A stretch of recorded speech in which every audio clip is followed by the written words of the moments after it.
Hello friends. आज हम बात करेंगे agriculture and rural development topic की, जो कि नाबार्ड में आने वाला है। नाबार्ड का एग्ज़ाम आप सभी जानते हैं कि अब 5 और 6 अगस्त को होने वाला है। और तो इसके लिए प्रिपरेशन आई होप सबकी अच्छी चल रही होगी। तो बिना किसी देरी के चलिए शुरू करते हैं। तो टॉपिक है एग्रीकल्चर। तो एग्रीकल्चर का मतलब क्या होता है? एग्रीकल्चर तो काफ़ी पुराना है, मतलब हड़प्पा सिविलाइजेशन से टाइम से ये सब कुछ हो रहा है, जिसे कहते हैं कि हम लोग कृषि, जिसका हिंदी मतलब होता है एग्रीकल्चर। फार्मिंग कल्टीवेशन होती है या breeding of animal plants fungi सब कुछ आ जाता है। फाइबर बायोफिल, जो कि एक ह्यूमन लाइफ को ज़िंदा रखने के लिए जो चीज़ें करी जाती हैं, मतलब जैसे कि हम अपने खेतों में एग्रीकल्चर, जैसे कि गेहूं का उत्पादन करते हैं और चावल का उत्पादन करते हैं, उसको हम लोग यही करते थे। Agriculture was the key development to the sedimentary human civilization, जैसे कि जानते हैं वेर फार्मिंग डोमेस्टिकेशन होता है, फूड सरप्लस होता है, और ये एक जगह से एक फार्म लैंड पे कल्टीवेट किया जाता है। और जो स्टडी ऑफ एग्रीकल्चर, उसको हम लोग एग्रीकल्चरल साइंस बोलते हैं। ठीक है। तो growth rate agriculture allied sectors में वो इस टाइम प्रेजेंट जो 4.1% कि वो आंका गया है। हालांकि ये बहुत ज़्यादा नहीं है, क्योंकि 1950 में हम लोग का एग्री प्रोडक्शन ज़्यादा था। अब धीरे धीरे ये कम होता जा रहा है। क्यों कम होता है? काफ़ी रीजंस है कि अच्छी पैदावार नहीं होती, नई टेक्नोलॉजीज नहीं हमारे पास हैं जो कहाँ बाकी देशों में है, जैसे डेनमार्क हुआ, स्कैंडिनेवियन कंट्री, नॉर्वे हुआ यहाँ पे। और काफ़ी लो प्रोडक्टिविटी होती है। और अब तो काफ़ी कम लोग एग्रीकल्चर फील्ड में जाना भी नहीं चाहते, कोई बहुत कम किसान होते हैं। काफ़ी किसान तो होते हैं जो अपनी खेती दूसरे को दे देते हैं, फार्म लैंड, और उस पर करवाते हैं। और फिर गवर्नमेंट भी कम इनिशिएटिव ले रही है। गवर्नमेंट फर्स्ट सब्सिडी दे रही है, जैसा कि मेरा मानना है, लेकिन उनकी टेक्नोलॉजी पे किस तरह इफेक्टिव यूटिलाइजेशन करना फार्म लैंड का, वो नहीं देख रही है। एग्रीकल्चर का कंट्रीब्यूशन जो है जीडीपी में 16.5% है, और ये 49% जो टोटल वर्क फोर्स है एज ऑफ 2014 के आंकड़े जो है वो करता है। तो आगे बात करते हैं ब्रांचेस ऑफ एग्रीकल्चर की। ब्रांचेस ऑफ एग्रीकल्चर का एग्रोनॉमी। एग्रोनॉमी एक ब्रांच होती है जो जैसे क्रॉप्स और जैसे कि कोई भी फसल है उसको स्टडी करती है, और उसको कहाँ पे उगाना है आपको, वो करती है। और ये सब काम कौन करता है? जो एग्रोनॉमिस्ट होता है, जो ये सारे काम करता है कि किस टाइप से कौन सी फसल कहाँ उगाना है, कौन सी सॉइल। सॉइल के कई टाइप्स होते हैं, जैसे कि होता है एलुवियल सॉइल और क्ले सॉइल, लूमी सॉइल, तमाम तरह के सॉइल होते हैं। और आपको एक बात मैं बता दूं, जो अर्थवर्म होता है वो फ्रेंड ऑफ फार्मर कहा जाता है। क्यों कहा जाता है? क्योंकि अर्थवर्म एक ऐसा लिविंग ऑर्गेनिज्म है जो कि बिना अपनी जो मूवमेंट करता है ज़मीन के अंदर, ऊपर नीचे करता रहता है, और दिन में कई बार करता है, जिससे कि जो रूट है काफ़ी नीचे तक फैल जाती है, न्यूट्रिशन उसको मिलता जाता है। इसलिए आजकल जैसे कि ऑर्गेनिक फार्मिंग पे दबाव डाला जा रहा है, तो ऑर्गेनिक फार्मिंग में यही होता है कि यूजिंग पेस्टिसाइड्स और इंसेक्टिसाइड्स हम ना यूज़ करें, और ये ऑर्गेनिक मेथड जैसे गोबर है और गौमूत्र है, इनका यूज़ करके करते हैं। नेक्स्ट है soil science agriculture chemistry. Soil science agriculture chemistry है, ये भी ट्रेस होता है, जिसमें कि केमिकल एक टाइप से उसकी केमिस्ट्री जान लेते हैं कि हाँ, इस जो भी सॉयल है इसमें कौन सी फसल अच्छी उगेगी, इसमें कौन सी चीज़ अच्छी हम उगा सकते हैं, इससे रिलेटेड होता है फिजिकल बायोलॉजिकल। हॉर्टिकल्चर होता है स्टडी ऑफ प्लांट्स, जैसे कि सब लोग जानते हैं, medicinal plants, fruit, vegetable, herbs और सीड, एल्गी, मशरूम, इसकी स्टडी को हम लोग हॉर्टिकल्चर कहते हैं। एग्रीकल्चर में जैसे कि एक इंस्टीट्यूट भी है, ICAR, Indian council agriculture research, वो इस पर काफ़ी काम करता रहता है। Agriculture engineering, area engineering concern होते हैं डिज़ाइन कंस्ट्रक्शन एग्रीकल्चर स्ट्रक्चर्स से लेकर के कि किस तरह फार्मिंग इक्विपमेंट लाने, जैसे कल्टीवेटर्स हो गए, हाईवे और ट्रैक्टर हो गए, ये सारे इक्विपमेंट्स जो बनाने होते हैं उनको हम एग्रीकल्चर इंजीनियरिंग में लाते हैं। एग्रीकल्चर स्टैटिक्स हम लोग पढ़ेंगे कि एक किसी फार्म लैंड की कोई भी डेटा एनालाइज करना कि इसमें पिछले साल कितनी टन क्विंटल फसल उगी थी, और अब नेक्स्ट ईयर कितनी उंगली, उस हिसाब से एनालाइज करना कि हम क्या पेस्टिसाइड्स और क्या मैन्योर्स यूज़ करें, कौन से फर्टिलाइजर यूज़ करें, ताकि हमें अच्छी पैदावार हो सके। पॉलिसी मेकिंग बेसिकली होता है इसमें। एग्रीकल्चर इकोनॉमिक्स तो सबको पता है, जिसमें कि आपको रिसोर्सेज को इफेक्टिव यूज़ करना होता है। एग्रीकल्चर इकोनॉमिक्स भी वही होता है कि आपको कितनी अच्छी तरीके से आप फार्मिंग रिसोर्सेज को, कम्युनिटीज़ को यूज़ कर सकते हैं अच्छी से अच्छी पैदावार के लिए, और एनवायरनमेंट को भी अच्छी तरह यूज़ कर सकते हैं। जैसे कि कब बरसात होगी, या कि गवर्नमेंट ऑफ इंडिया काफ़ी इनिशिएटिव लेती है कि किसानों को 7 दिन पहले से बता देते कि अब मानसून आने वाला है, तो आप क्या करिए, अब फसल किस तरह उगानी चाहिए। डीडी किसान लॉन्च किया है गवर्नमेंट ऑफ इंडिया ने, ये सब चीज़ें, ताकि जो एग्रीकल्चर आउटपुट है वो बढ़ जाए। एनिमल साइंस होता है, जैसे जेनेटिक, एनिमल साइंस से रिलेटेड होता है, जैसे कि जेनेटिक, सॉयल, एग्रीकल्चर इकोनॉमिक्स और एनिमल ब्रीडिंग, ये सारे आते हैं। जैसे फिशरीज हो गया, ये सब। Plant breeding and genetic, plant breeding होता है जैसे ह्यूमन, मतलब एक टाइप से होता है कि एक ब्रीड को दूसरे ब्रीड में क्रॉस कराते हैं, तो कौन सी प्लांट्स अच्छी तरह उगेगा, क्या नया प्रोपोगेशन, हेरिटेबल ट्रेट्स होते हैं। प्लांट पैथोलॉजी, पैथोलॉजी का मतलब हम लोग जानते हैं, पैथोलॉजिस्ट के बाद आते हैं तो वो डिजीज़ को बताता है, साइंटिफिक डिजीज़ जो होता है कि आपके शरीर में क्या, उसी तरह प्लांट पैथोलॉजी होती है, वो बताती जाती है। सीड टेक्नोलॉजी, सीड टेक्नोलॉजी होते हैं साइंस डील करती है improving physical and genetic characteristic of seed के बारे में, कि एक जो सीड उसे कहते हैं, जैसे कि कोई जो हम लोग ज़मीन में गाड़ते हैं और इसके बाद वो उसमें जर्मिनेशन होता है, तो अगर वो अच्छी सीड्स होगी तो अच्छी पैदावार होगी, ख़राब सीड्स होगी तो नहीं पैदावार होगी। जैसे कि एनसीईआरटी टेक्स्ट बुक में भी दिया है कि आप कैसे डिटरमाइन करेंगे कौन से अच्छी सीड्स है, कौन से ख़राब सीड। अगर पानी में डालेंगे सीड्स को, तो जो सीड्स ऊपर आ जाएगी और जो सीड नीचे रहेगी, तो जो नीचे सीड रहेगी वो अच्छी होती है, ऊपर है वो ख़राब होती है। एंटोमोलॉजी, एंटोमोलॉजी कंसर्न है हार्मफुल और बेनिफिशियल इफेक्ट्स इंसेक्ट और एग्रीकल्चर प्रैक्टिसेस के, बेसिकली उससे रिलेटेड कंसर्न होता है। फॉरेस्ट्री, हम सबको पता है कि जंगल ज़्यादा से ज़्यादा होने चाहिए, कि एक सर्वे के हिसाब से 37% जंगल तो होने ही चाहिए मिनिमम, कम से कम। और इसमें सारे fish, wild life, soil, plant में अगर जंगल नहीं होंगे तो इन्वायरमेंट प्रोटेक्ट नहीं होगा, ओजोन लेयर में छेद होता जाएगा। Agriculture bio technology, agriculture biotechnology तो साइंटिफिक टेक्निक्स यूज़ करते हैं कि प्लांट, एनिमल और माइक्रो ऑर्गेनिज्म को, जैसे मैंने बताया आपको कि जो अर्थ फॉर्म होता है उसको किस तरह इफेक्टिव यूज़ कर सकते हैं। एनिमल्स, जैसे कि आप जो होता है बरगद का पेड़, और बरगद के पेड़ के नीचे की अगर आप कहीं ऑर्गेनिक फार्मिंग करते हो तो उसके नीचे की मिट्टी लें, थोड़ा ऊपर खोद लें, इसके बाद नीचे की मिट्टी लें, तो वो ज़्यादा अच्छी होती है, क्योंकि बरगद पेड़ रिच सोर्स ऑफ ऑक्सीजन होता है, तो वो अच्छी तरह ऑर्गेनिक फार्मिंग में हेल्प करता है। प्लांट साइकोलॉजी होती है, सब डिवीज़न बॉटनी की होती है, ये प्लांट्स की साइकोलॉजी और फंक्शनिंग के बारे में काम करते हैं। ज़्यादा डिटेल में हम लोग नहीं जाएंगे। स्कोप है एग्रोनॉमी, एग्रोनॉमी का स्कोप इसलिए होता है, हम लोग क्यों इसको पढ़ते हैं, इसका पढ़ने का मतलब है ताकि हम मैक्सिमम उससे पैदावार कर सकें। कॉस्ट ऑफ प्रोडक्शन है, जो भी हम लोग लगाते हैं, जैसे कि पानी लगाना है और फर्टिलाइज़र यूज़ करना है, उसको हम कम कर सकें, एफिशिएंसी ज़्यादा हो सके, और scientific method, special purpose method ये यूज़ कर सके, बेटर क्रॉप के लिए हार्वेस्टिंग देख सकें। Maximising harvesting index, harvesting index होता है हम लोग के काम करनी है, बेसिकली कितने आपने उगाया, और मतलब बेसिकली एक मल्टीपल फैक्टर होता है, इसमें ज़्यादा नहीं पढ़ने का है। अप्रोवेट soil fertility management, soil fertility management भी होता है कि हम इसको में ज़्यादा तो नहीं उगा रहे ताकि उसकी फर्टिलिटी लूज़ ना हो जाए।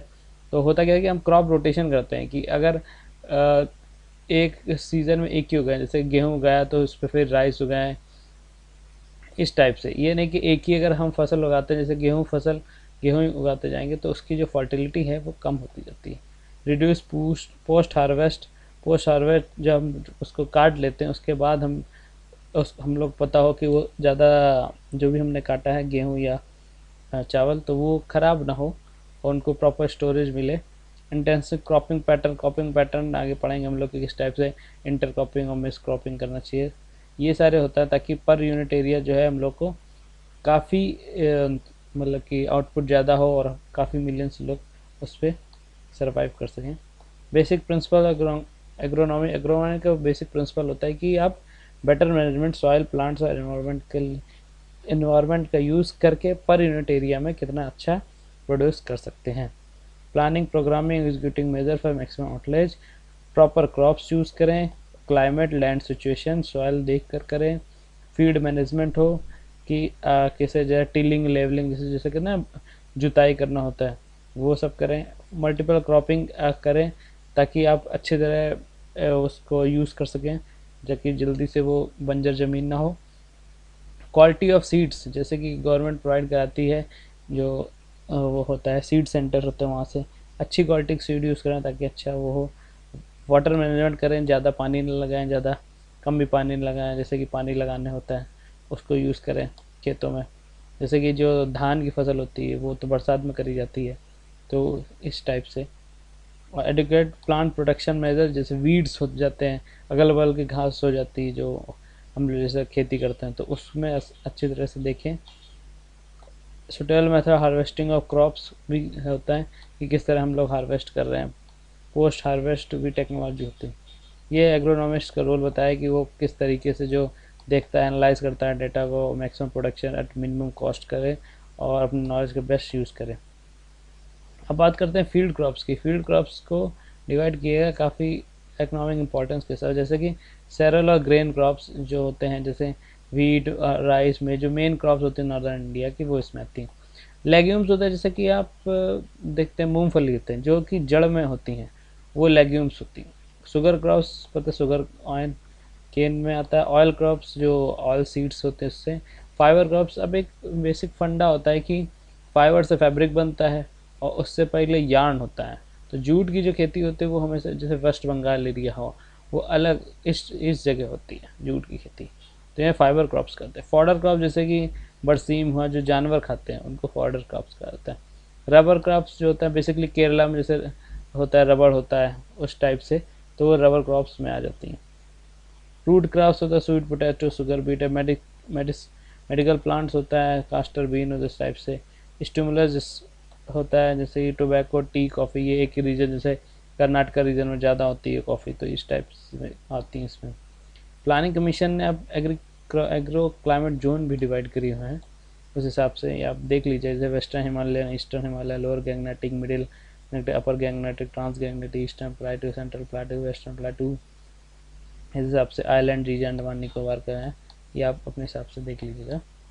Cropping system in India, cropping system होता है खरीफ और रबी, दो ही मेन होती है।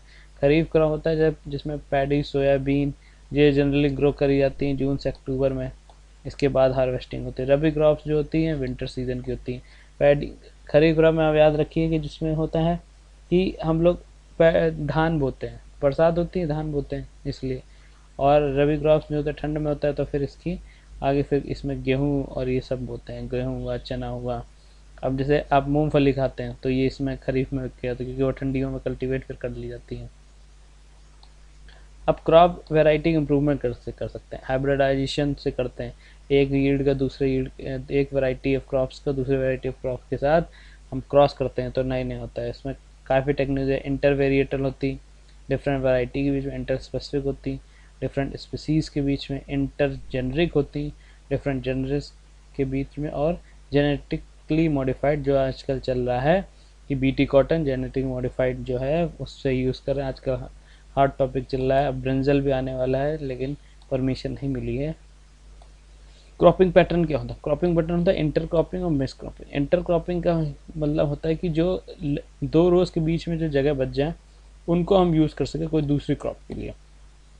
जबकि मिक्स क्रॉपिंग में क्या होता है, एक क्रॉप हो कम से कम, मतलब दो रो होती है मिक्स क्रॉपिंग में। इसमें क्या होता है, जो मेन क्रॉप होती है, जैसे कि आपने वीट किया तो जो वीट आपकी मेन क्रॉप है उस पर ज़्यादा एम्फेसाइज होता है। मिक्स क्रॉपिंग में सबको बराबर करते हैं, कोई कंपटीशन नहीं होता क्रॉप्स के बीच में, इसमें कंपटीशन होता है सारी क्रॉप से। इंटर क्रॉप्स छोटे ड्यूरेशन के होते हैं और much harvest much earlier than main, अपनी जो मेन क्रॉप्स है उससे पहले ही वो काट लेते हैं। इस मिक्स क्रॉपिंग क्या होता है, सेम ड्यूरेशन पे ही उसको काटते हैं। सोइंग टाइम में सेम होता है और डिफरेंट हो सकता है, ये सेम होता है सारी क्रॉप्स का।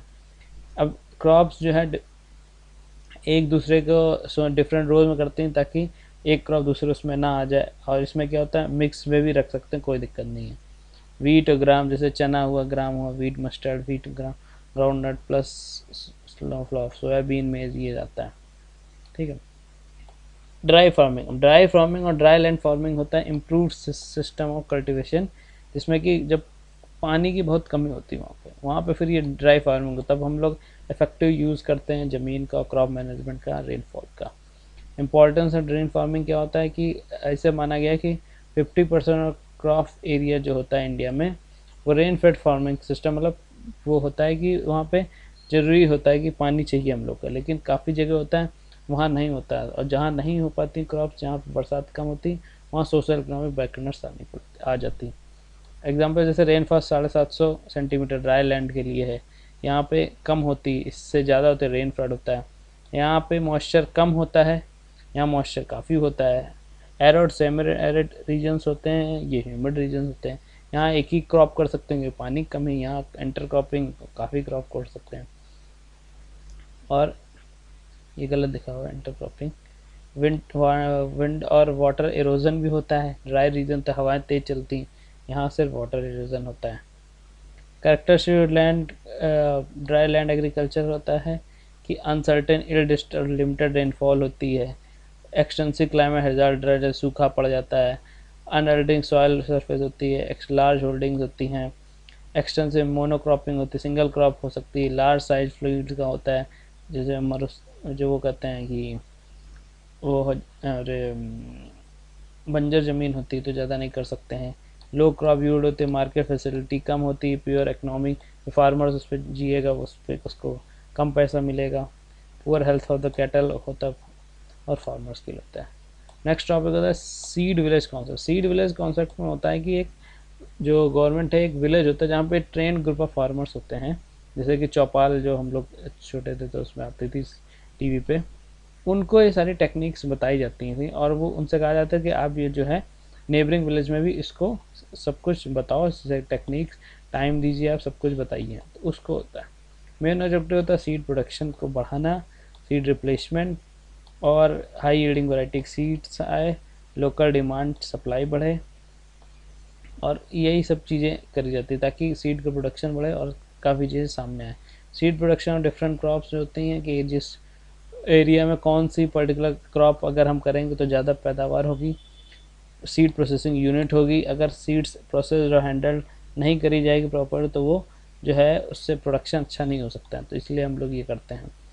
बेनिफिट का सीड अवेलेबल डोर स्टेप, इसमें क्या होता है जो सीड विलेज का काम होता है वो गांव खेतों को किसानों को सीड प्रोवाइड कराता है बहुत कम दाम में, किसानों के अंदर कॉन्फिडेंस करता है, प्रोड्यूसर और कंज्यूमर दोनों को फ़ायदा होता है। फास्ट स्प्रेड न्यू कल्टिवेटर्स जो है फास्ट स्प्रेड्स जल्दी से जल्दी हो जाते हैं। नेक्स्ट टॉपिक है प्रिसिशन फार्मिंग। प्रिसिशन फार्मिंग का मतलब होता है कि एग्जैक्ट फार्मिंग, कि आप इसके लिए जो भी आप इनपुट्स, एक पूरा डेटा तैयार किया जाता है, एनालाइज किया जाता है बाकायदे कंप्यूटर में कि किस तरह की प्रोडक्टिविटी हो सकती है, कैसा ये लैंड है। तो होता क्या कि लैंड आप पूरा एक साथ तो ऐसे तो देख नहीं पाएंगे, तो एक एरियल सर्वे होता है इसमें, बाकायदा ड्रोन के साथ होता है प्रिसिशन फार्मिंग का, ताकि आपको अच्छे रिजल्ट्स मिले और आपको क्या यूज़ करना चाहिए, कौन सा फर्टाइजर, कौन से पेस्टिसाइड्स, ताकि क्रॉप यील्ड ज़्यादा हो जाए। इंडिया में तो अभी कम है, फॉरेन में काफ़ी ज़्यादा है ये सब चीज़ें विदेशों में। टेक्नोलॉजी यूज़ है mapping and data collection, data collect करते हैं, ड्रोन करता है, जीपीएस लगा होता है, वो उसकी एग्जैक्ट फ़ोटो खींच के कलेक्ट करता है कि इस जगह पे कमी है तो यहाँ पे आपको करना है। यील्ड मॉनिटरिंग होती है कि कितना यील्ड हुआ अगर हम इससे करेंगे, और इस पिछले का रीड किया था। रिमोट सेंसिंग होती हैं, जीपीएस के थ्रू सारे सेंसर लगे होते हैं, एयरक्राफ्ट सैटेलाइट बेड होता है।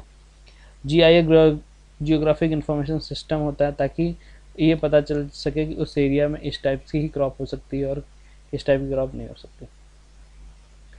तो फिर ठीक है, यही लेक्चर था आज का। अब नेक्स्ट लेक्चर मैं जल्दी अपलोड करूँगा नाबार्ड एग्ज़ाम से पहले। Okay, thank you.